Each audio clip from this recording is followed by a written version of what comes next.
Now, I've got an interesting picture to share with you today. This is entitled The End Result of All of That Costly Fusion Research. And the first thing that strikes you about it is the spectacular frame of wood, plaster, these plaster spheres, and gold, crackled gold leaf. In this case it's aluminium leaf, which I chose deliberately. Well, I've used in real gold many times. The painting itself was inspired by a sort of joke that scientists are researching. A joke that I hope is not true, but that scientists are researching new ways to fuse nucleons, to create energy from nuclear fusion, which is when the centre parts of atoms are pushed together, they release energy naturally. And if you do this perhaps with lasers, which is what scientists are trying, then they will release more energy than the lasers take to push them together, and therefore create a new form of free, radiation-free nuclear energy. That's the important thing.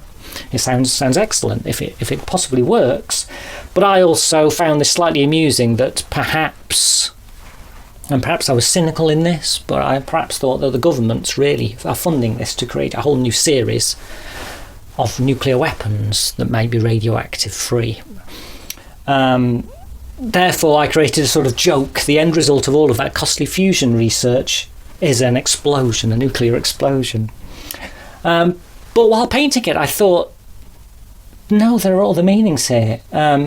So we've got a woman's eye in the clouds, which was actually painted originally while the work was being painted in an improvisational way, a bit like my painting from the Toad series of sonatas, a painting which evolved while I was doing it in a completely and truly surrealistic way.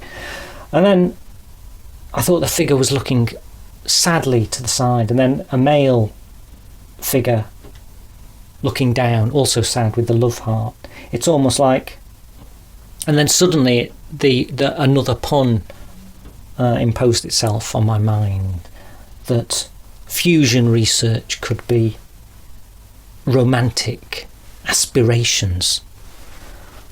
And here they're dashed. The end result of all of that costly fusion research. You put lots of time and effort into some romantic endeavour, all time and effort into the pursuit of something, only to have it explode and be destroyed. I found that so amusing that I thought it was a perfect metaphor for a painting. A single lone crow flies away. Perhaps this is a positive sign. This is the end. After the explosion, after all of this expense, time and effort, all the energy imparted into something that goes up in smoke, literally.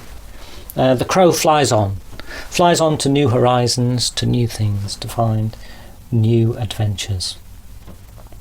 The painting is mostly painted in a single layer. It's not immensely detailed compared to some of my paintings, and partly because of the improvisational nature, it helps to paint in a single layer, because you can explore with the brush while you're painting it, rather than having to plan everything in detail in advance.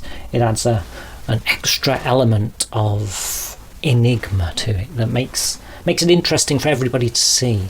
Not everybody will know what it's about, and there are of course elements in this, as there are in all of my paintings, that I don't know what they're about. I don't know why I painted them. It's up to you. That's what makes these paintings a dialogue.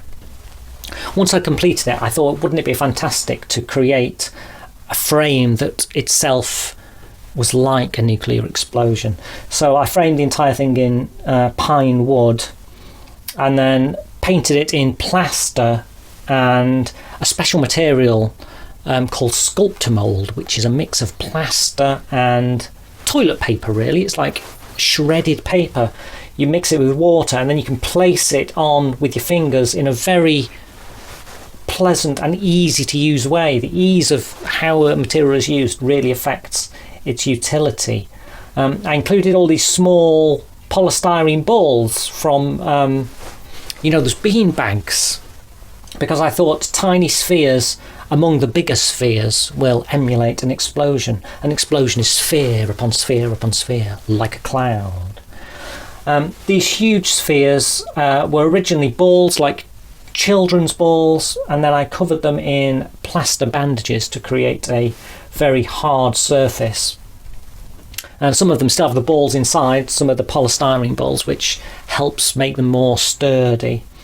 And the entire thing was then quite sturdy in itself, being solid plaster, particularly when it was hard. But then I covered the entire thing in epoxy casting resin, which makes it properly tough and archival. It's necessary because plaster itself, although it's a beautiful material, if you drop it, it might shatter into a million pieces, which is not what you want for an artwork. You want something that's going to last and be strong.